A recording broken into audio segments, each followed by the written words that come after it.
का स्वागत है। यह है श्रीमद् भगवद गीता का अध्याय 6 ध्यान योग, हिंदी में संपूर्ण ऑडियो बुक। लाइक करें, शेयर करें और सब्सक्राइब करें। नए अध्यायों के लिए बेल आइकन दबाएं। श्री कृष्ण कर्म योग और कर्म संन्यास के तुलनात्मक विवेचन को 6वें अध्याय में भी जारी रखते हैं और कर्म योग की संस्तुति करते हैं। जब हम समर्पण की भावना से कार्य करते हैं तब इससे हमारा मन शुद्ध हो जाता है और हमारी आध्यात्मिक अनुभूति गहन हो जाती है। मन के शांत हो जाने पर साधना उत्थान का मुख्य साधन बन जाती है। ध्यान द्वारा योगी मन को वश में करने का प्रयास करते हैं, क्योंकि अनियंत्रित मन हमारा शत्रु है और नियंत्रित मन हमारा प्रिय मित्र है। श्री कृष्ण अर्जुन को सावधान करते हैं कि कठोर तप में लीन रहने से कोई सफलता प्राप्त नहीं कर सकता। इसलिए मनुष्य को अपने खान पान, कार्यकलापों, आमोद प्रमोद और निद्रा को संतुलित रखना चाहिए।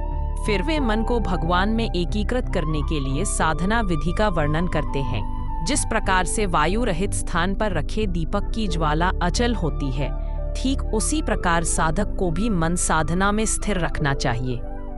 वास्तव में मन को वश में करना कठिन है, लेकिन अभ्यास और वैराग्य द्वारा इसे नियंत्रित किया जा सकता है। इसलिए मन यदि कहीं भटकने लगे तो हमें वहां से इसे वापस लाकर निरंतर भगवान में लगाना चाहिए। जब मन शुद्ध हो जाता है तब यह दिव्य बन जाता है। आनंद की इस अवस्था को समाधि कहते हैं। इसके पश्चात अर्जुन उस साधक की गति के संबंध में प्रश्न करता है जो इस मार्ग का अनुसरण करना आरंभ तो करता है, अस्थिर मन के कारण लक्ष्य तक पहुंचने में असमर्थ रहता है। श्री कृष्ण उसे आश्वस्त करते हैं कि जो भगवत प्राप्ति के लिए प्रयास करता है उसका कभी पतन नहीं हो सकता। भगवान हमारे पूर्व जन्मों में संचित आध्यात्मिक गुणों का लेखा जोखा रखते हैं और अगले जन्मों में उस ज्ञान को पुनः जागृत करते हैं, ताकि हमने अपनी यात्रा को जहां छोड़ा था उसे वहीं से पुनः आगे जारी रख सकें। पूर्व जन्मों से अर्जित कर्मों के बल पर योगी अपने वर्तमान जीवन में भगवान तक पहुंचने में समर्थ हो सकता है। इस अध्याय का समापन इस उद्घोषणा के साथ होता है कि योगी भगवान के साथ एकीकृत होने का प्रयास करता है, इसलिए वह तपस्वी, ज्ञानी और कर्मी से श्रेष्ठ होता है। सभी योगियों में से जो भक्ति में तल्लीन रहता है वह सर्वश्रेष्ठ होता है। प्रभु ने कहा, वे मनुष्य जो कर्मफल की कामना से रहित होकर अपने नियत कर्मों का पालन करते हैं, वे वास्तव में सन्यासी और योगी होते हैं, न कि वे जो अग्निहोत्र यज्ञ संपन्न नहीं करते या शारीरिक कर्म नहीं करते। जिसे सन्यास के रूप में जाना जाता है वह योग से भिन्न नहीं है। कोई भी सांसारिक कामनाओं का त्याग किए बिना सन्यासी नहीं बन सकता। जो योग मार्ग से भगवत प्राप्ति की अभिलाषा करते हैं उनके लिए बिना आसक्ति के कर्म करना साधन है, और वे योगी जिन्हें पहले से योग में उच्चता प्राप्त है उनके लिए ध्यानावस्था में परम शांति को साधन कहा जाता है। जब कोई मनुष्य ना तो भौतिक विषयों में और ना ही कर्मों के अनुपालन में आसक्त होता है, वैसा मनुष्य कर्म फलों की सभी इच्छाओं का त्याग करने के कारण योग मार्ग में आरूढ़ कहलाता है। मन की शक्ति द्वारा आत्म उत्थान करो और स्वयं का पतन न होने दो। मन ही जीवात्मा का मित्र और शत्रु दोनों हो सकता है। जिन्होंने मन पर विजय पा ली है, मन उनका मित्र है, किंतु जो ऐसा करने में असफल होते हैं, मन उनके शत्रु के समान कार्य करता है। वे योगी जिन्होंने मन पर विजय पा ली है, वे शीत ताप, सुख दुख और मान अपमान के द्वंद्वों से ऊपर उठ जाते हैं। ऐसे योगी शांत रहते हैं और भगवान की भक्ति के प्रति उनकी श्रद्धा अटल होती है। वे योगी जो ज्ञान और विवेक से युक्त होते हैं और जो इंद्रियों पर विजय पा लेते हैं, वे सभी परिस्थितियों में अविचलित रहते हैं। वे धूल, पत्थर और सोने को एक समान देखते हैं। योगी शुभ चिंतकों, मित्रों, शत्रुओं, पुण्यात्माओं और पापियों को निष्पक्ष होकर समान भाव से देखते हैं। इस प्रकार जो योगी मित्र, सहयोगी, शत्रु को समदृष्टि से देखते हैं और शत्रुओं एवं सगे संबंधियों के प्रति तटस्थ रहते हैं तथा पुण्यात्माओं और पापियों के बीच भी निष्पक्ष रहते हैं, वे मनुष्यों के मध्य विशिष्ट माने जाते हैं। योग की अवस्था प्राप्त करने के इच्छुक साधकों को चाहिए कि वे एकांत स्थान में रहें और मन एवं शरीर को नियंत्रित कर निरंतर भगवान के चिंतन में लीन रहें तथा समस्त कामनाओं और सुखों का संग्रह करने से मुक्त रहें। योगाभ्यास के लिए स्वच्छ स्थान पर भूमि पर कुशा बिछाकर उसे मृगशाला से ढककर उसके ऊपर वस्त्र बिछाना चाहिए। आसन बहुत ऊंचा या नीचा नहीं होना चाहिए। योगी को उस आसन पर दृढ़तापूर्वक बैठकर मन को शुद्ध करने के लिए सभी प्रकार के विचारों तथा क्रियाओं को रोककर मन को एक बिंदु पर स्थिर करते हुए साधना करनी चाहिए। इसे शरीर, गर्दन और सिर को सीधा रखते हुए और आंखों को हिलाए बिना नासिका के अग्रभाग पर दृष्टि स्थिर करनी चाहिए। इस प्रकार शांत, भय रहित और अविचलित मन से ब्रह्मचर्य की प्रतिज्ञा में निष्ठ होकर उस प्रबुद्ध योगी को मन से मेरा चिंतन करना चाहिए। इस प्रकार मन को संयमित रखने वाला योगी मन को निरंतर मुझ में तल्लीन कर निर्वाण प्राप्त करता है और मुझ में स्थित होकर परम शांति पाता है। हे अर्जुन, जो लोग बहुत अधिक भोजन ग्रहण करते हैं या अल्प भोजन ग्रहण करते हैं, बहुत अधिक या कम नींद लेते हैं, वे योग में सफल नहीं हो सकते। लेकिन जो आहार और आमोद प्रमोद को संयमित रखते हैं, कर्म को संतुलित रखते हैं और निद्रा पर नियंत्रण रखते हैं, वे योग का अभ्यास कर अपने दुखों को कम कर सकते हैं। पूर्ण रूप से अनुशासित होकर जो अपने मन को लालसाओं से हटाना सीख लेते हैं और इसे अपनी आत्मा के लाभ में लगा देते हैं, ऐसे मनुष्यों को योग में स्थित कहा जा सकता है और वे सभी प्रकार की इंद्रिय लालसाओं से मुक्त होते हैं। जिस प्रकार वायु रहित स्थान में दीपक की ज्योति झिलमिलाहट नहीं करती, उसी प्रकार से संयमित मन वाला योगी आत्मचिंतन में स्थिर रहता है। जब मन भौतिक क्रियाओं से दूर हटकर योग के अभ्यास द्वारा स्थिर हो जाता है, तब योगी शुद्ध मन से आत्म तत्व को देख सकता है और आंतरिक आनंद में मग्न हो सकता है। योग में चरम आनंद की अवस्था को समाधि कहते हैं और इसमें स्थित मनुष्य परम सत्य के पथ से विचलित नहीं होता। ऐसी अवस्था प्राप्त कर कोई और कुछ श्रेष्ठ पाने की इच्छा नहीं करता। ऐसी सिद्धि प्राप्त कर कोई मनुष्य बड़ी से बड़ी आपदाओं में विचलित नहीं होता।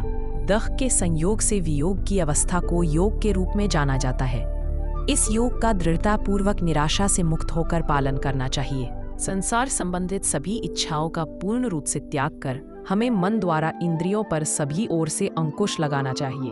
फिर धीरे धीरे निश्चयात्मक बुद्धि के साथ मन केवल भगवान में स्थिर हो जाएगा और भगवान के अतिरिक्त कुछ नहीं सोचेगा।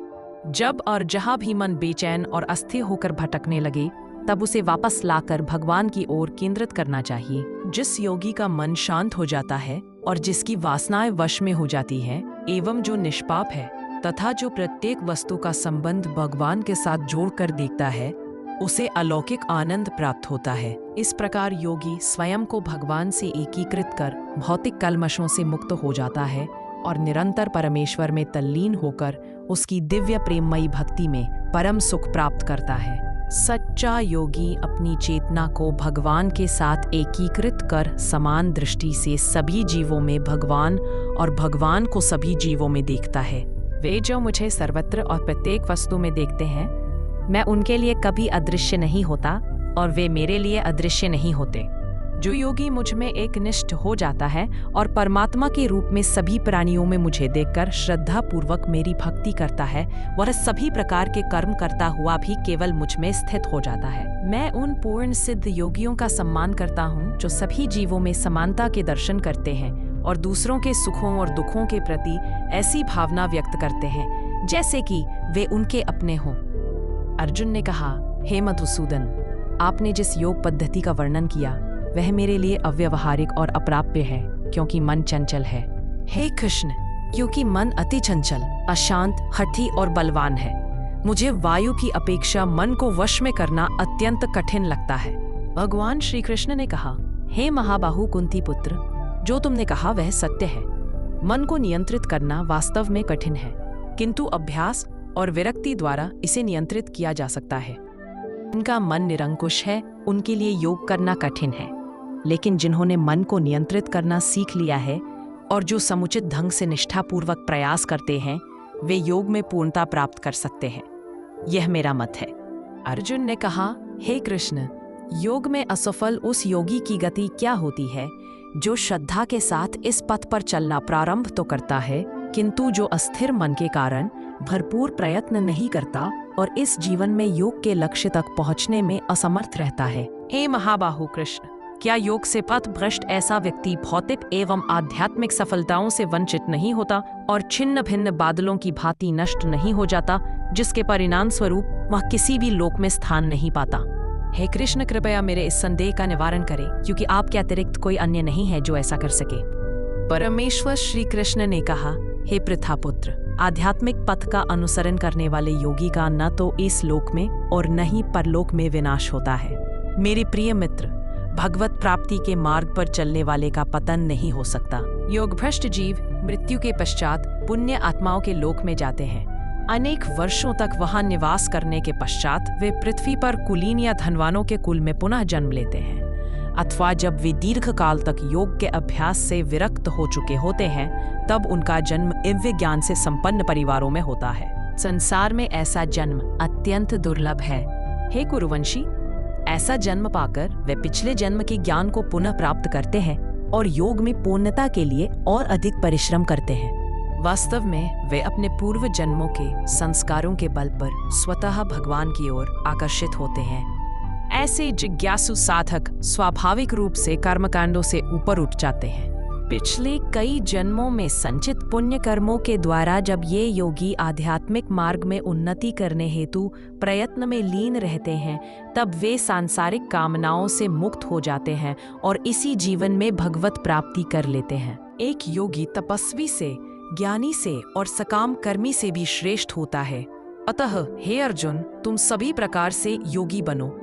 सभी योगियों में से जिनका मन सदैव मुझ में तल्लीन रहता है और जो अगाध श्रद्धा से मेरी भक्ति में लीन रहते हैं, उन्हें मैं सर्वश्रेष्ठ मानता हूँ। यदि आपको ये वीडियो पसंद आया हो तो जरूर लाइक करें, शेयर करें और सब्सक्राइब करें। नए अध्यायों और भक्ति सामग्री के लिए बेल बटन दबाएं।